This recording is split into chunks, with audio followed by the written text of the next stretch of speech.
Y'all already know what I'm going to say. If you have not already, we are 15 subscribers away from 800 subscribers. The big 800, guys, we are almost there. That is 8/10 of the way to 1,000 subscribers, which I'm hoping to hit by the end of the year, and I think we can do. So if you have not already, please consider hitting that big red button down below. And if you already have, first off, thank you. Share with a friend, share with people in this film community. Let's grow this community. Let's get it to 1,000 subscribers. But first, let's hit that 800 subscriber mark. We're only 15 away. 15 people just got to hit that big red button. If you enjoy what you watch, if you enjoy what you see, please consider doing it. Let's get into the video.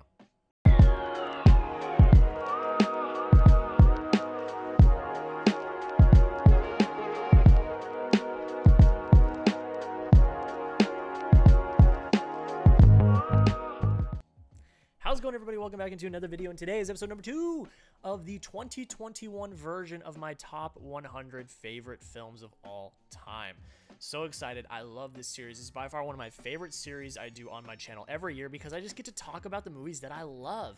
And I also get to look back and see how much my list has changed from the year before, which this is year 3 we've done this, and every single year they have changed drastically because I watch a bunch of new movies that I've never seen before. So this is going to be awesome. Today we're doing 100 through 91. I'll take you back through the honorable mentions if you were not here for episode 1, but if you were not, you should go watch episode 1 because it was freaking awesome, and I go more in detail on why they are where they are.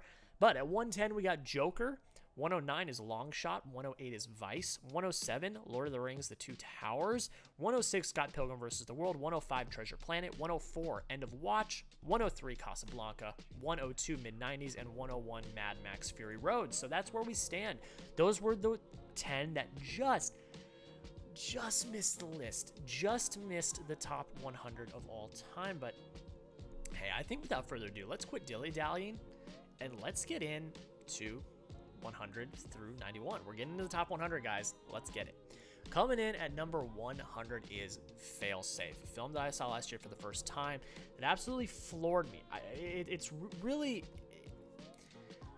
It's interesting because this was one of the first films I watched that was from like the 50s, 60s era that was still in the Cold War and all of that going on. And what I think Sidney Lumet does here so well is create tension with like conversational tension is something that he does so well here. You get a really fantastic performance by Henry Fonda as well, who we'll be talking about much further up on this list. But I think this is by far one of the best films about the Cold War. Now, I have not seen Dr. Strangelove, but I will eventually.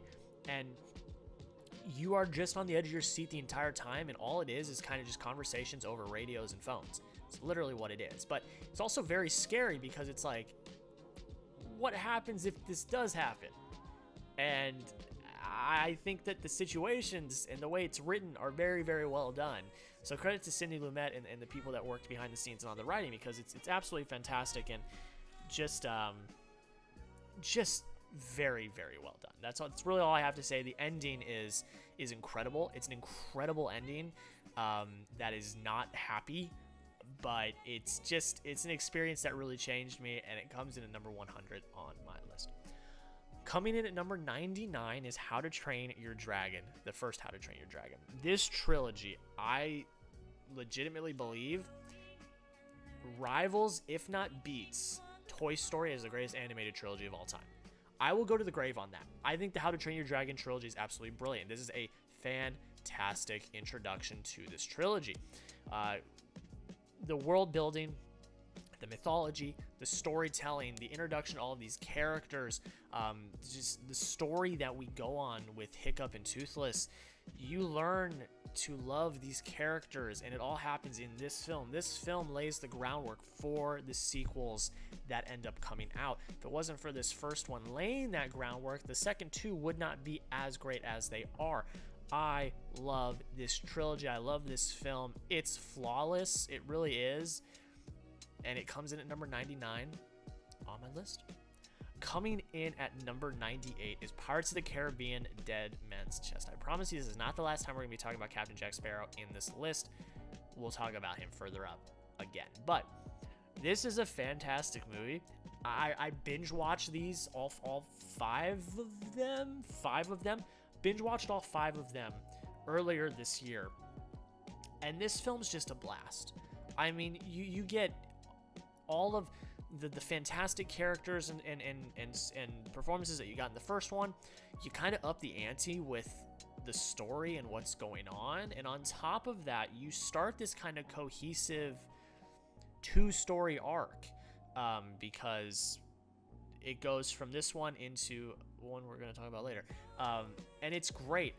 The ending is shocking and something that I just really floors me every time I watch it, and the setup for the third one is fantastic, and also CGI ahead of its time. I mean, the scene with the Kraken is absolutely fantastic. I mean, it's just so well done, and I love everything they did with this movie. I think the writing is fantastic, the performances are great, the CGI, it's just a fantastic movie that I always have fun revisiting, and it's awesome. And it comes at number 98 on my list. Coming in at number 97 is The Lord of the Rings: Return to the King. Sorry, Trevor. Sorry that's not higher, but it is in my top 100 because it is genuinely a fantastic film. It is the epic conclusion to the Lord of the Rings trilogy, which is a genuinely really, really awesome trilogy.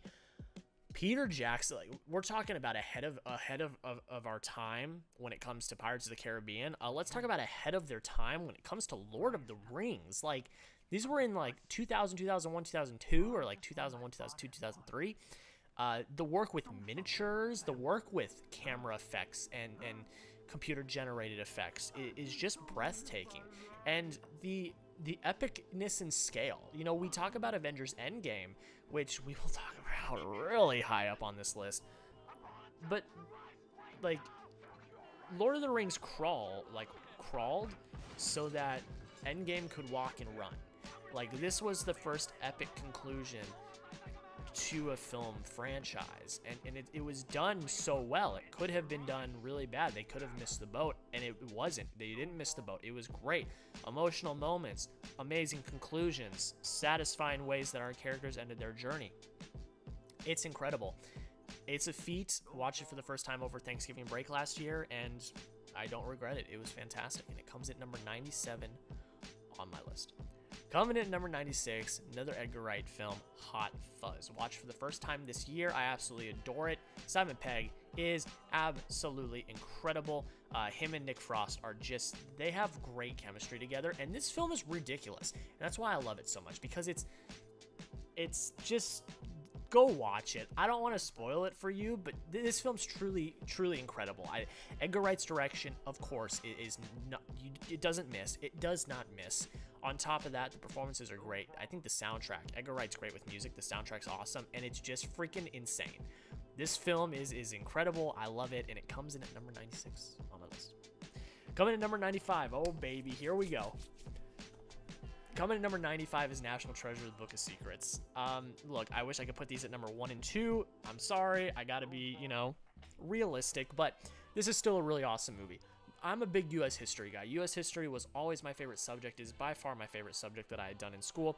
I love the history of the United States. These films give that in an action-adventure way. That sounds weird, but it works. This is, okay, I haven't seen all of Nick Cage's work, but I think that he actually gives pretty good performances here. Supporting cast is awesome. This is a globe-trotting. This is a globe-trotting film, if you really think about it. And it's done, it's very well done. And I love... Yeah, the villains are kind of bland. I don't really love them, but I like the family attachment. I like the attachment to the Civil War. I love how it all ties together. It's a fantastic film. When's the third one coming out? I know it's been announced. Are we getting it anytime soon? I need it, but I love the National Treasure franchise. It is one of my guilty pleasures, and it's got a very big cult following, and they just need to make a third one. I love it, and it comes in number 95 on my list. Coming in at number 94 is American Sniper. Clint Eastwood directing, I believe. I can check that. Yes, Clint Eastwood directing, Bradley Cooper starring, based on the true story of Chris Kyle, the deadliest sniper in American history. I think that may not be accurate anymore, but at the time, the deadliest sniper in the history of the United States. This is very well done. As a drama, it is incredible. I think this is one of Clint Eastwood's best directed films, I would say. And yeah, the baby scene is a little cringe, but besides that, it's truly an incredible piece of filmmaking. And I think Bradley Cooper gives one of, if not his best performance he's ever given. And that's saying something because he's great in most movies that he does. But this is a very intimate look at a man that gave a lot more than he got back and tragically passed. And this was very, very well done. I really, it's a hard movie to watch because of some of the nature of what we're talking about, but from the filmmaking point of view and perspective, it is incredible. It really, truly is. And it's left a mark on me, and I've watched it multiple times, and it's just very well done. And it comes in at number 94 on my list. Coming in at number 93 is The Prestige. Christopher Nolan's my guy. We're going to see a lot of Nolan on this list. I can guarantee you that. And this is really good. This film's really good. The performances from everyone. Christian Bale, Hugh Jackman, Scarlett Johansson, just to name the three main headliners, are fantastic. The story about obsession. This is a story about obsession. And a story about being perfect, something that Whiplash does very well, and we will be talking about up at the top of the list. But it's an incredible feat of filmmaking. I think that this is one of Nolan's best written films. Honestly, I think it's one of his best written films. The twists and turns at the end are truly shocking, and this is just something else. It is something else. I freaking love everything that Nolan does, and it comes in number 93 on my list. Coming in number 92 is Saving Private Ryan, one of the greatest war films of all time. I said I loved U.S. history. World War II is one of my favorite things to study because of just everything involved and how terrible some of it was, but just it was a world-altering event, and a lot went into that. So that's one of the periods in time I really like to focus on and learn about. And this is one of the most grittiest, raw looks at that war that I think we will ever see and have ever seen. And it's a feat of filmmaking that is just global, like, not globally, that's not what I meant to say, but unanimously, like, respected by everyone.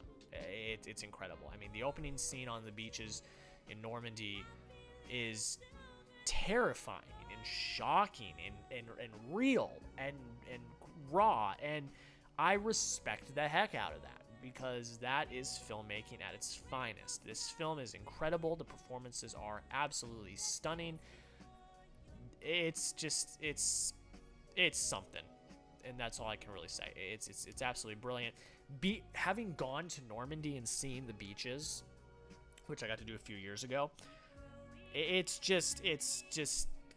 incredible because the beaches now are so calm and quiet, and on that day it was just a bloodbath, and this film is incredible. It's absolutely awesome, and it comes in number 92 on my list. Coming in number 91, rounding out the list for today, Dawn of the Planet of the Apes. Andy Serkis is a treasure, and I don't think we really respect him for that. His mocap performance as Caesar is absolutely breathtaking. I think this is the best of the trilogy, and I think it's the one that really dives deepest into the apes and their story, and I really like that because there's a lot of depth there. The first one and third one are a lot about the humans, and the second one, though, really focuses on the apes, and that's, I think, the right direction because they are the star of the story. The humans aren't, and the way that they took that path and did that was really great. I think the villain is awesome. I think the story is tragic, and I think that this trilogy is really good. This just happens to be my favorite. Matt Reeves, I trust you with the Batman because this movie is fantastic, and it comes in at number 91 on my list, and that's where we're gonna end it today, guys. That is 100 through 91, rounding them out again one more time. 100 was Failsafe, 99 was How to Train Your Dragon, 98 Pirates of the Caribbean Dead Man's Chest, 97 Lord of the Rings Return of the King, 96 Hot Fuzz, 95 National Treasure Book of Secrets, 94 American Sniper, 93 The Prestige, 92 Saving Private Ryan, and 91 Dawn of the Planet of the Apes. Go down below in the comments, let me know, what is your favorite movie that I mentioned in this video? Let me know, of the 10 that I talked about, which one is your favorite? Let's talk about it down below in the comments. And again, I'm going to plug this until we hit it. Go subscribe if you have not already. If you have not, hit that big red button. If you have, please share it with a friend. Share it on social media. Let's get to 800 subscribers. Guys, we're almost there. I can freaking taste it. Let's get there. Let's do it. And I appreciate y'all. Thank you all so much for watching. Have a great rest of your day, and we'll see you in the next video.